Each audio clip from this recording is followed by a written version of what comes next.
Hi and welcome to the Homeopathy Health Show. I'm Atiq Ahmad Bhatti, a fourth generation homeopath with over 25 years of professional experience and practice in this field of healing. The Homeopathy Health Show is the online voice of homeopathy around the world, promoting and raising awareness of this truly unique complementary system of healing, which is suitable for all ages, young and old.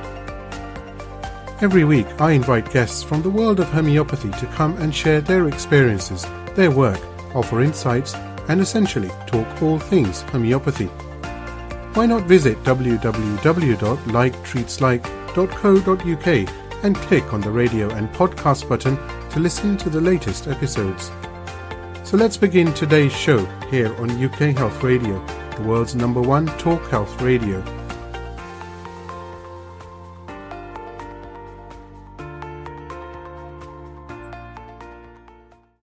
Hello and welcome to another episode of the Homeopathy Health Podcast here on UK Health Radio. So how have you been? I certainly hope you've had a pleasant week and I hope you're in good health. And as always, I hope and pray it remains that way. I've had a very, very busy week actually. It's been one of those weeks where I've had several guests recording them for my podcasts and getting to know them. And it's been a fascinating week, actually, to be honest. I've found that talking to so many eminent homeopaths from around the world, it's creating this virtual global community of homeopaths. And, that's the power of medium, isn't it? That's the power of radio. It's the power of podcast. It's brilliant. Things can't get better. Or should I say, things can only get better, which does remind me of something which I'll go off on tangent. So I'll stop myself before I even go there. You know what I'm like. But I'm delighted today to welcome Dr. Sharon Ali from India. She is a very passionate doctor of homeopathy and has dedicated so far 19 years of her life to natural healthcare. She is a nationally recognized homeopath. Dr. Sharon is committed to empowering everyone with safe and effective healing tools and techniques. Her recent appearance in a national newspaper highlights her exceptional work with over 200 mentally and physically challenged children, showcasing her compassion and dedication to the craft itself. And that is actually something I will be speaking to Dr. Sharon on in some detail in today's podcast. So without further ado, Dr. Sharon Ali, thank you so much for being on today's Homeopathy Health Podcast. Thank you, Atiq, for this opportunity to share what I have, and I hope that you all enjoy what we have to share between the two of us. I think people will certainly enjoy it because, as I said to you just offline, just before the podcast, you've surpassed me in the number of views on TikTok videos, and I just feel it's not fair because I'm the one who posted it. But hey, there you go, all good.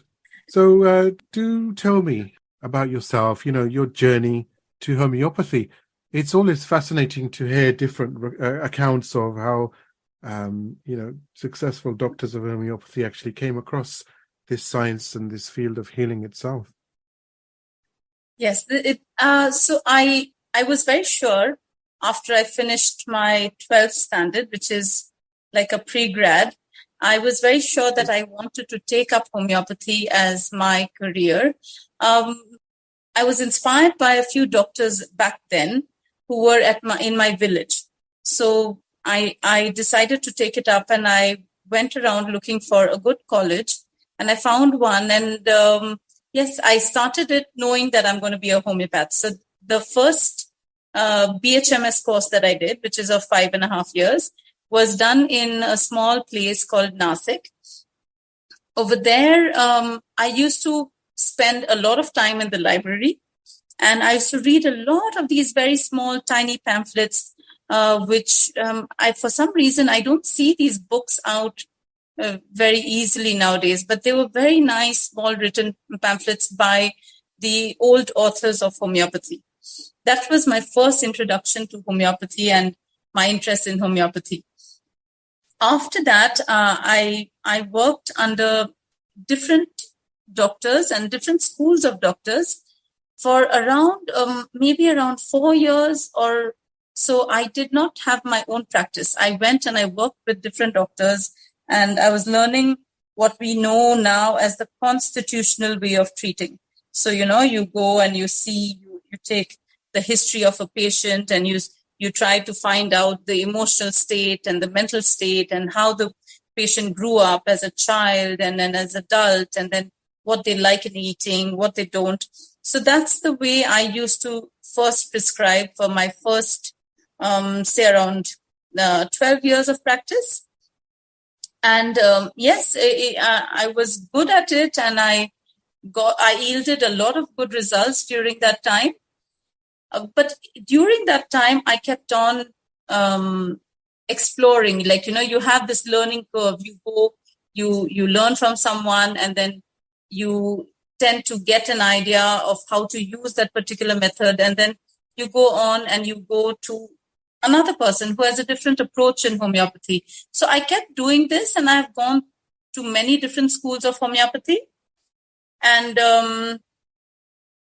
I found my cases getting more and more complicated. I found that for some reason I was attracting like the most gross pathology that one would want to deal with. I was, people with gangrene and people with cancer, and the more the more challenging the cases got, the more I had to study. So it became like a desperation to study and study and study. And that's what I've been doing. I've just been really, really studying and trying my best to treat via homeopathy. I have not limited myself to any particular way of treatment. I prefer having all my tools out. So yes, that's a little about me. That's a fascinating journey that you've just relayed there, and it's been a bit of a roller coaster as well, hasn't it? Trying to juggle patients, treatment, and of course knowledge itself, literature, yes. books. Yes, very true. And Atiq, I think that this journey never ends, and yet at the same time, I think that it's our failures that are the most. It's what drives us to. It's a success, of course, encourages us, and our failure is the thing that drives us to study more. And then sometimes we study, and then we say, call up that patient who was not getting better, and then you give the medicine because you've studied it and you've worked hard, and then the patient who you've been struggling with for so many months, they suddenly just like bounce back because you've got the right, you've read the right book, and you have gone through the right literature at the right time. So that's been what I have been doing all this while. It's the nicest feeling, isn't it, Sharon, when a patient calls and they say, and initially when you see them and they're suffering, and they've been trying to look for, a place to go where they can be healed and their ailments can be removed, and all the anxiety that's, of course, associated with being unwell. Yes. It's such a nice feeling, isn't it, when they say, "Oh, thank you," and it's done. And I mean this in the humblest way. I don't mean we're anything special. God forbid. That's not what I mean. But I mean it's just a nice feeling that we've been given an opportunity to be able to help people. That's what I mean. And God blesses the results, and the results are, of course, that they find health. Yes, very true. So I used to have this thing when I'm talking about like. Say 10, 15 years ago, I used to even go and stay over at patients' homes during the last stages of their life. And, in palliative care cases, I used to go and stay with them. And, they would say, "Doctor, she can't breathe. Is there anything you can do? Doctor, she's uncomfortable. Her legs are too swollen. Is there something?" So during those times, one realizes that when one person is in pain, it's the whole family that suffers. It's not just, and when you relieve one person, you are also relieving everyone around them. The small things that they can do on their own, the small things that they're independent of, or you save them from, can make such a large ripple. And I think that is what pushes me. That is what makes me really happy, because I know that, not only have I helped them, but I've helped everyone around them too. It's interesting, isn't it? The fragility of life. I know we're going to go off tangent, but hey, it's got to be said. But, Yes. even the strongest, let's say the strongest man in the world, or, a president of a country, or whoever it is, Yeah. a top ranking public figure or a celebrity or whatever. But the fragility of life is, of course, you can be successful in life and you can do whatever it is that you want to do and achieve with effort, of course, hard work, commitment, dedication. That, that goes without saying. But sickness is one of those things, as it's so overpowering, and it can create such a disorder even in the most confident individual. And that's actually one of the beauties of homeopathy, and where that comes in, is by listening to the patient, by counseling the patient alongside the homeopathic medicines themselves, makes a world of difference to somebody who's been suffering, Yes, very true. So something that I've experienced with my practice, which I would love to share, is how people's lives can change when you treat them for their emotional states, and how their decision making changes, and how that completely revolutionizes their life. There was a patient I had who had come to me because his father had cancer, and his father didn't survive. His father passed on, but his father was a very, very dominating and dictatorial person, and he was like that till the end. Only in the last 1-2 days, he apologized to everyone and said, "I'm really sorry for the things I've done, and please forgive me, because I know I'm not going to live longer." And he passed away. Now, this gentleman who was the son was totally lost. He had never been given decision-making powers. He didn't know where the money was, what the father was doing, how he was earning, and suddenly the whole responsibility came on him. And he was like buckling under the pressure of the entire responsibility, because he was never allowed to take a decision. Now, when he came to me, it means he didn't come to me. In fact, the treatment ended when his father passed away, and I told his wife, "I think you should get him to me, because I may be able to help him." Now, this gentleman started making a lot of wrong decisions in his business. And I kept on encouraging his wife to get him. I said, it'll really make a difference. Please get him over. I know exactly how to help him. So after a few months of going underground, he came to me, and I prescribed some medicine to him, and he started making better decisions in business. It's funny, but then there's sometimes these things can make a huge difference in a person's way of dealing with things. Then he had some problems with his sisters because of the breakup of the property. And I told his wife again, "Please get him back. He needs medicine." And he again came back. And now the relation with his sisters is really much better.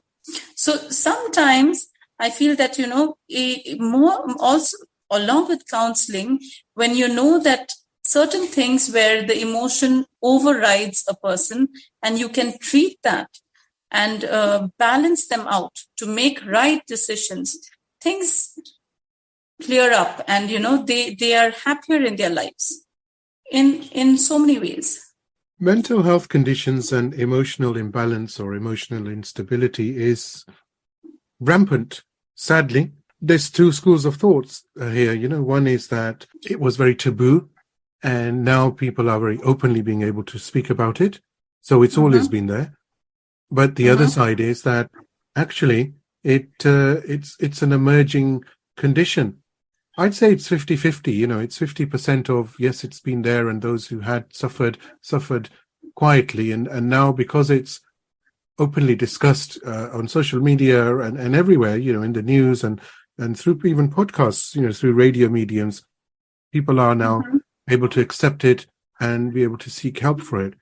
And then the other 50 is just the stress of life itself. I mean, we're bombarded, aren't we, with messages after message and you know, television and radio and mobile phone. Wow, you know, that's can't leave home without it, can't live without it type of thing. You know? You can't.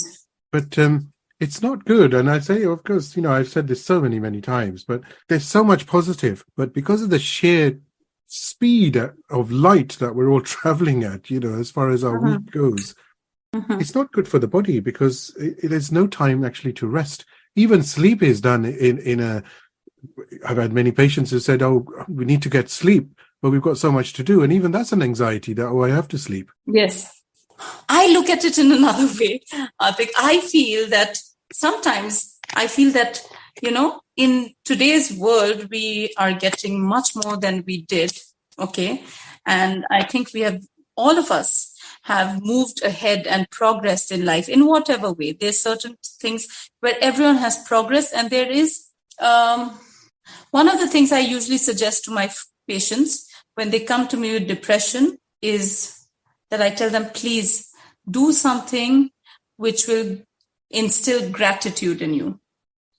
I think that it's the lack of gratitude that causes a lot of mental health issues. It's a very interesting take on it, actually. That's very interesting. Perhaps we take everything for granted. Yes, I think so. And I think that, you know, if you can go and read a story in an orphanage, or you can take your children out there and help them interact with the people in old age homes. And I think that if you can do anything, which is not just giving physically, you know, giving clothes and food and things like that, but spending time with those who are abandoned, or spending time with those who have less than you, I think that will relieve a lot of depression. I feel that the best way to not feel depressed is to see and realize that you have much more than someone else does. I 100% agree with you. And the reason I do is because my family and I, most of our evenings are taken up with voluntary work, helping, for example, the homeless community, raising money for charity, cleaning up even a courtyard of a church, and having social meetings with different faiths, and you know, going out on the streets, especially in the New Year and Christmas time, purchasing good, high quality gifts and going out and seeking those who were, you know, finding it difficult and were on the street, and gifting them and spending time with them and sitting with them. And I think you've said something very pertinent, that is what's needed, because then when you come home and you reflect on what you have, and everything is on tap, isn't it? You know, it's such a luxurious life, no matter what level you're at. And then you look at what you've just seen. That's gratitude. It makes you grateful that, oh, wow, you know, I've got this and this. And imagine being in that position. I wouldn't survive a day, I think. Yes, I think that's the one way to treat sadness. Absolutely. UK Health Radio, the station that makes you feel good.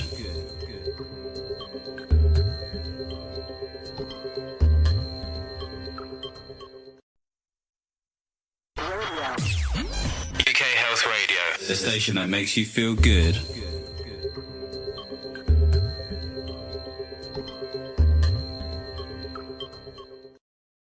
What's your experience with mental health conditions? Yeah, there are 3 types of people I come across. So as you know, I've been treating the physically and mentally disabled children, and we've been working on them, and we've been doing a very nice job. We're getting very, very encouraging results, and I love the work I'm doing. So when we actually see children who have mental issues, they are some of the happiest children, huh?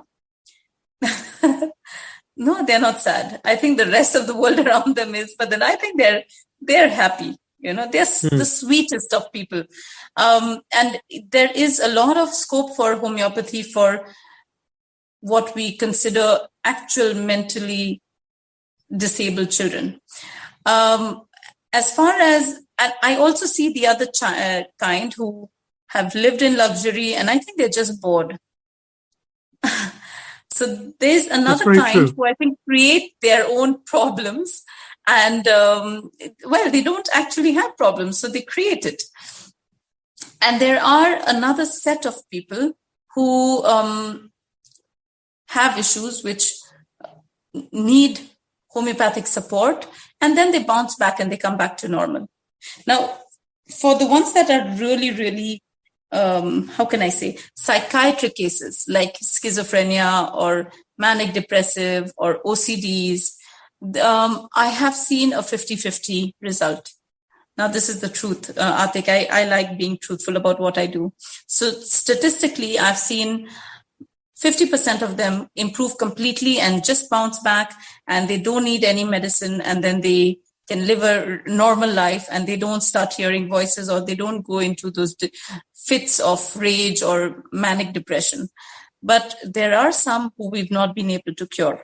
So my take on mental health is that go to the closest homeopath. If the doctor can help you, then you are saved of a lifelong medication which would dull you down, make you lose your memory, not let you enjoy life, and numb you. Because we see the other side, right? That when you take those medicines which are for depression or for schizoid patients, it's very numbing. They don't feel joy, they don't feel sorrow. So they don't even feel the joy, right? So absolutely, it's quite painful to see that state. Some people cannot do without having that medicine. Homeopathy has all the answers, Atiq. Homeopathy has all the answers. It's us as humans who fail. It's us. Very aptly said, which actually moves me on to something you've just mentioned here, that you've treated over 200 mentally and physically challenged children. So do share with me what was involved and the types of conditions perhaps that you've been successful in helping these children with. So we've treated everything from deafness, blindness, epilepsy, all types of epilepsy, absent seizures, general seizures, all the small types of epilepsy. We've treated microcephaly, Down syndrome, cerebral palsy. Yeah, we've touched almost all the conditions that I know technically. Duchenne's muscular dystrophy. We've treated quite a lot of conditions. 10% have not improved, because when we actually started asking the patients and we went deeper in, we realized that they had improved, but then the parents wanted more. Okay, but there were signs of improvement, and these cases do take time to improve, So if you're taking a follow-up after 15 days, you cannot expect miracles in all of them. But we did see signs of improvement in all of them. Of course, in cases where there's microcephaly, no, the brain size does not increase. But motor function increases, epilepsies go down, they start recognizing things, their understanding improves. There's a lot of small changes that you can see. Bladder control, bowel control improves. So these are patients who are really, really bad. I'm not talking about who are not as bad. Okay, these are patients who really need help, or who are totally dependent on their parents. I think the scope of homeopathy over here is that we have remedies which I wish were recognized by other schools of medicine. One is we have medicines which work on head trauma when the child is born, and if they have forceps deliveries, or if they were stuck in the canal, or if they had a difficult labor. We have remedies for head injury. We have remedies for delayed oxygen supply.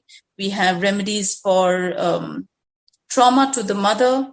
We have remedies which help with the side effects of TORCH, that is your toxoplasmosis, cytomegalovirus, rubella, so hepatitis B. So all these, the side effects that come onto the child if the parents are suffering from it, or if the mother has suffered emotional or mental or physical trauma during pregnancy, it can be treated with homeopathy.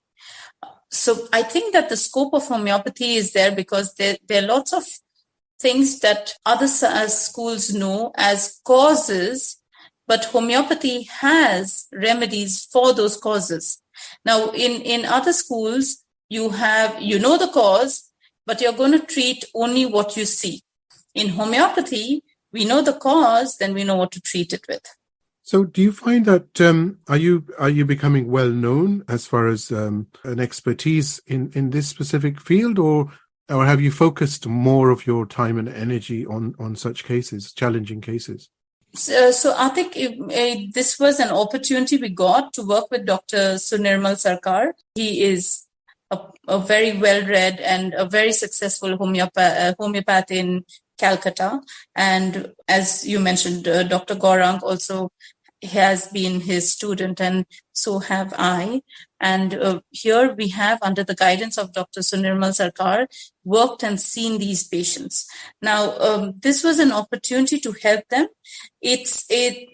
I have not limited myself to any particular disease per se, but yes, we have now got more experience in physically and mentally challenged children. Really commendable, actually, Sharon, what you're doing here. And I think, step by step, well, of course it improves lives, but the fact that, you're able to give time to this for those who are suffering for no fault of their own is yes. Highly commendable, I congratulate you on that. Much. And congratulations. I must tell you, it's all free.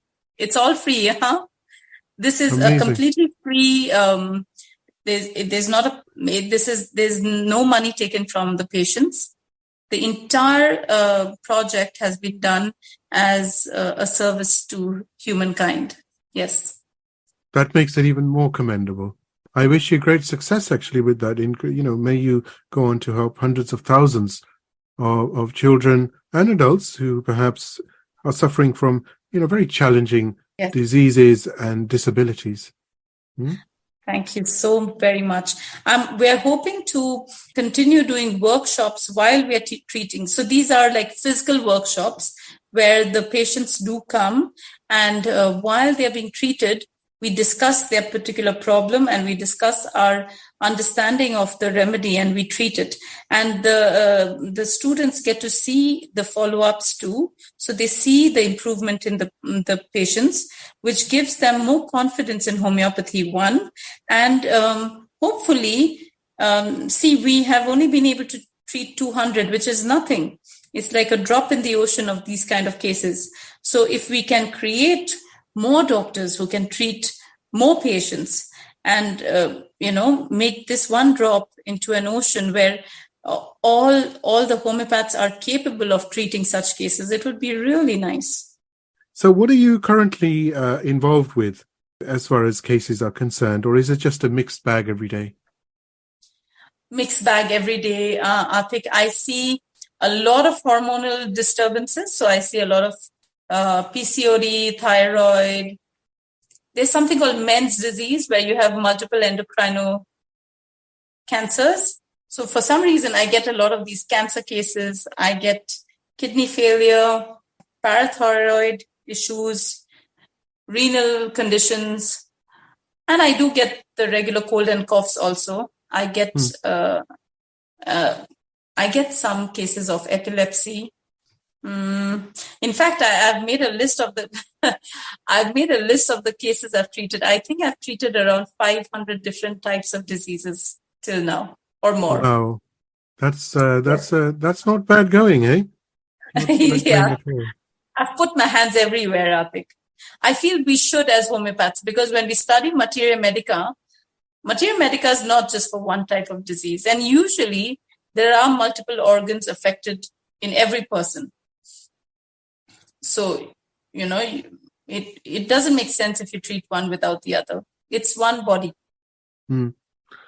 I was going to ask you, Dr. Sharon, about hormonal issues, because they seem to be prevalent fertility issues, both male and female, or sterility issues, should I say.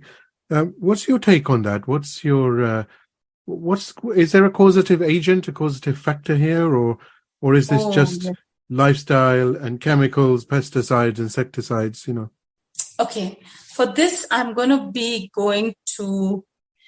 so I have a case paper I made for patients who come to me and want treatment for their particular hormonal issue. And I'm going to tell you how long the questionnaire is, only for past history. So when we take the past history, we are looking for causes. Okay? Now, when we take the past history for even a hormonal issue, we take history of mumps, we take the history of digestive infections, gastritis, diarrhea, typhoid. We take the history of any liver complaints like jaundice, or again typhoid or gallbladder issues.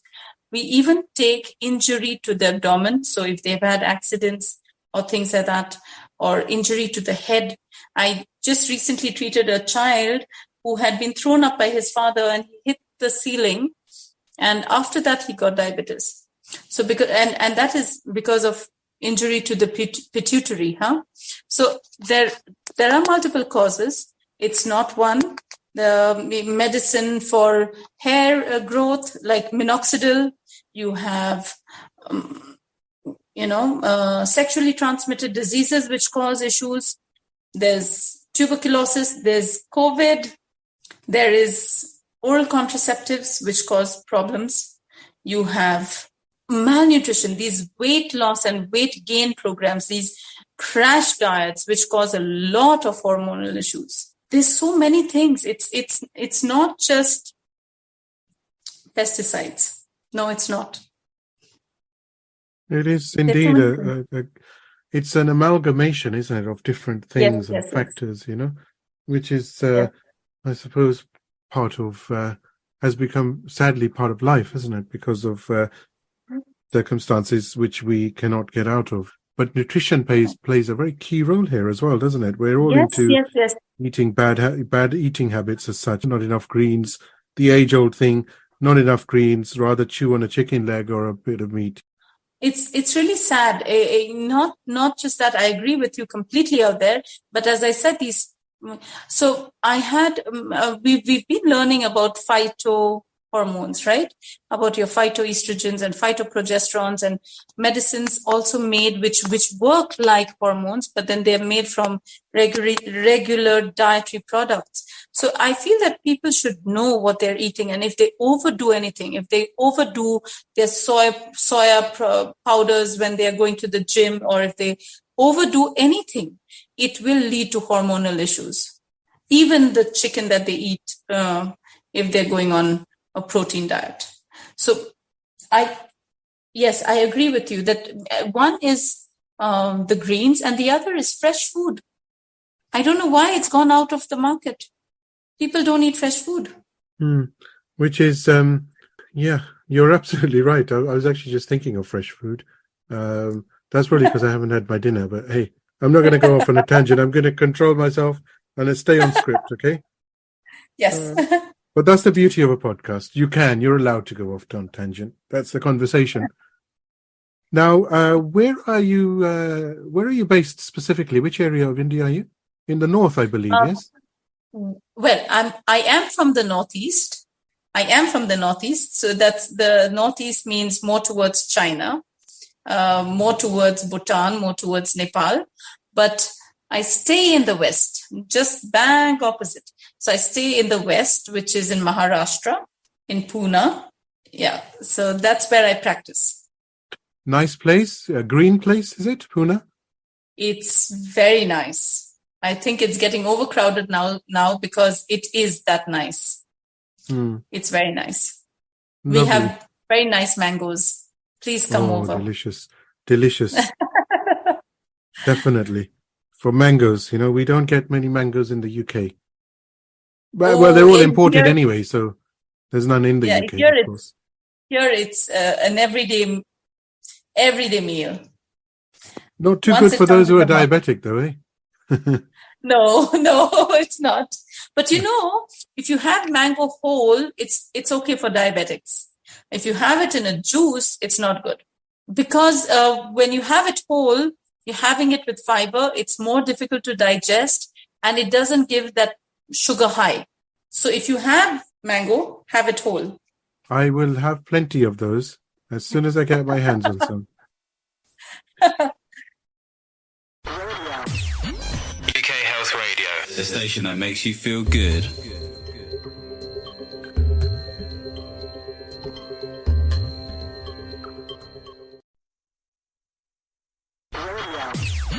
UK Health Radio, the station that makes you feel good.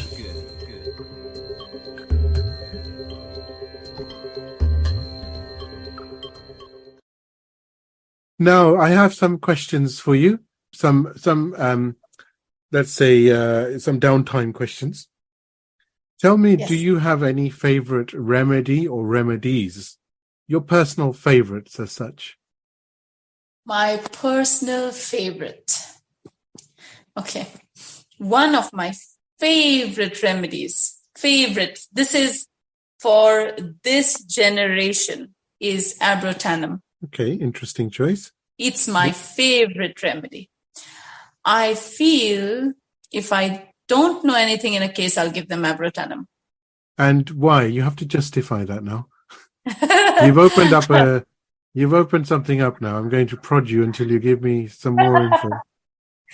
Okay, so abrotanum is the king of remedies for suppression.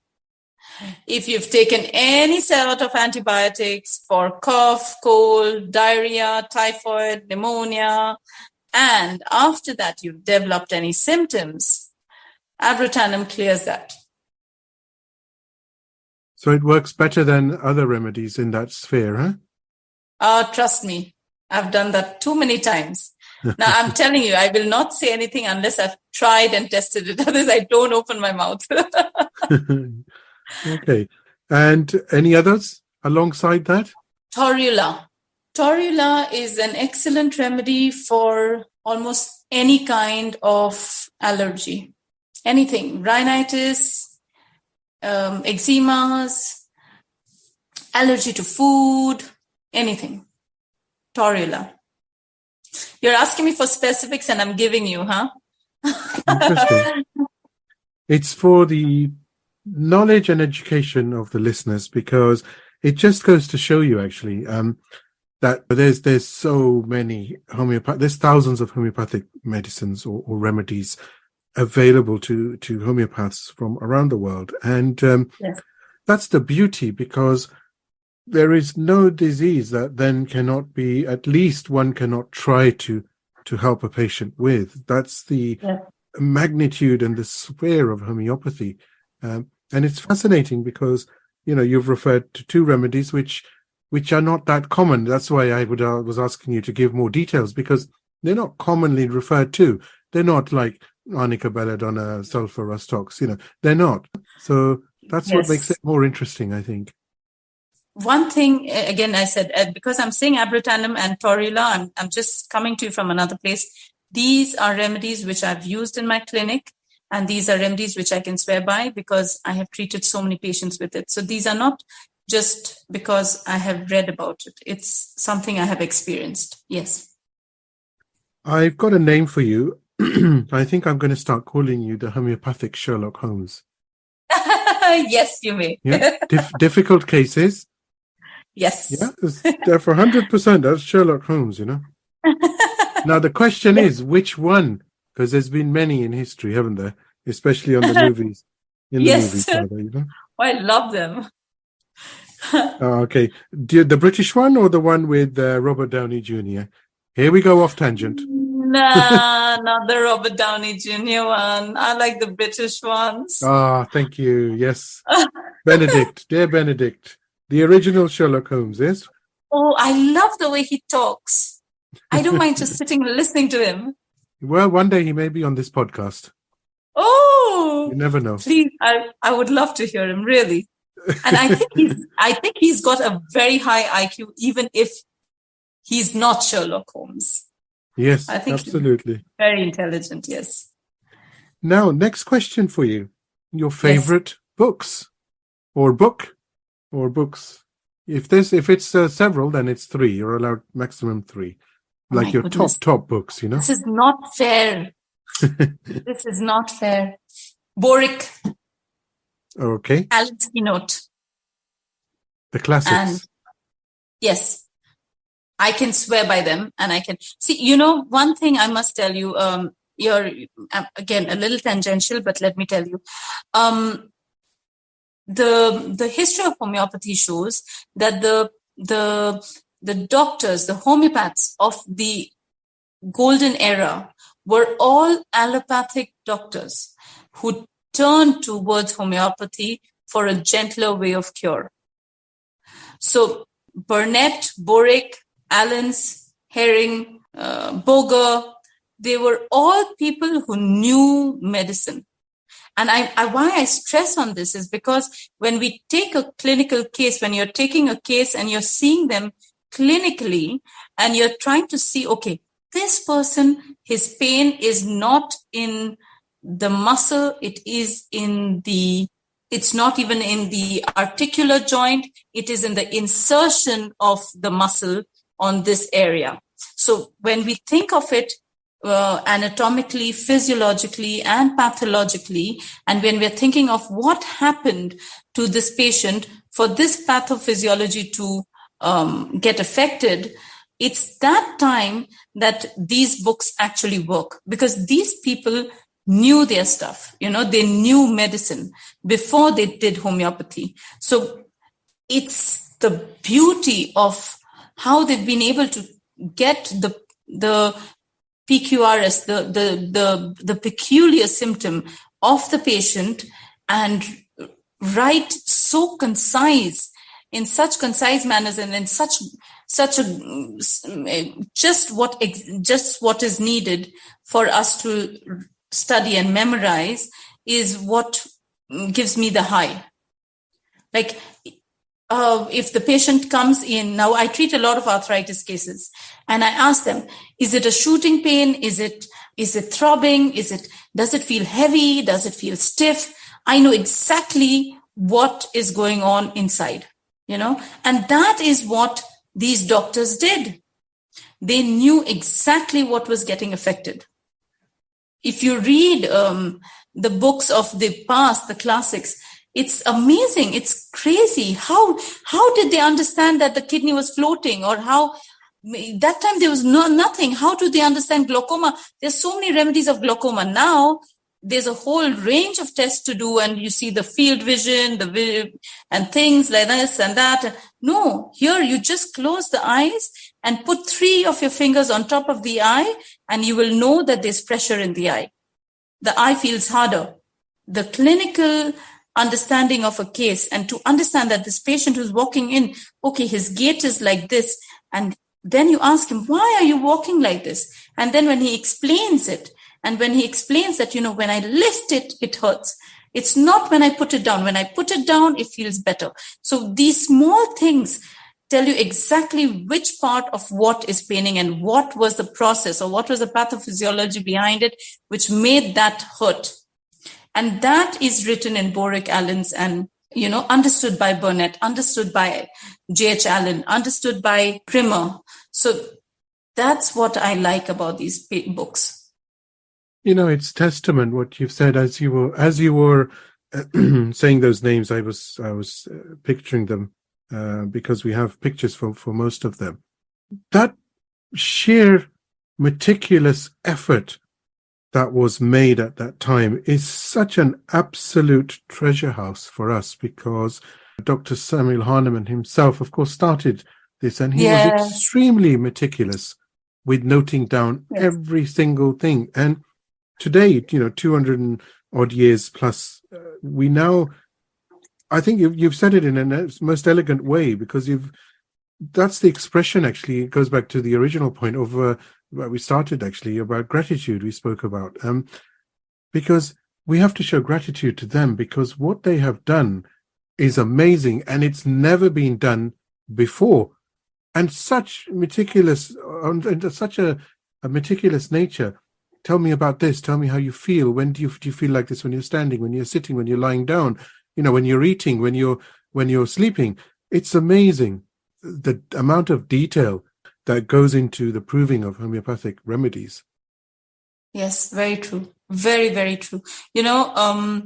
I think this, I don't know whether this is podcast material, but let me tell you something. I am right now treating a case who has been on the ventilator for 45 days.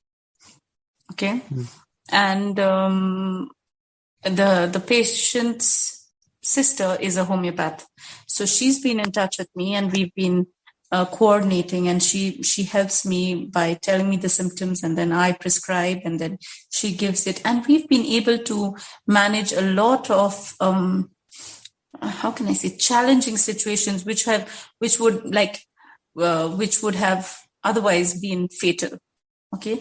And now this gentleman is on his way to recovery. He's improving. They've removed the central line today, and we are just waiting for maybe another few days before we can celebrate him coming back, from where he was all these days.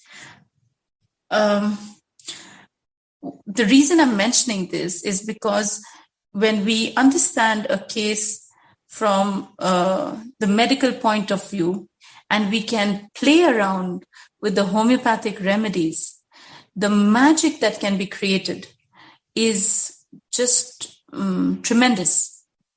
The mix of today's education, the mix of today's progress in medicine, in blood tests, and in things like that, and also the homeopathic, how can I say, the wisdom of the old and the knowledge of the new. When you mix these two, you can do miracles. You need to write a book. Yes. You have a lot to say, and it's all very, very, it's brilliant. So I would urge you to write something. Start work on it now, and I will chase you every 3 months. I will try my best.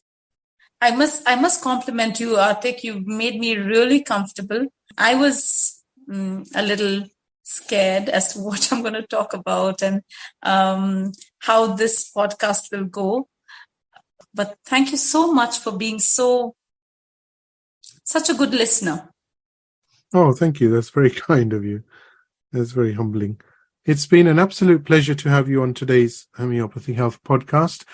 I wish you well. And of course, I will invite you back later this year, and hopefully we can talk some more. Yes, I would love to, Atiq. It's been a pleasure. It's been an absolute pleasure. Trust me, I have enjoyed every bit of this. I do hope you've enjoyed the Homeopathy Health Show here on UK Health Radio, the world's #1 talk health radio. Tune in next time for more things homeopathy, interviews, and segments on the healing possibilities that homeopathy can bring you.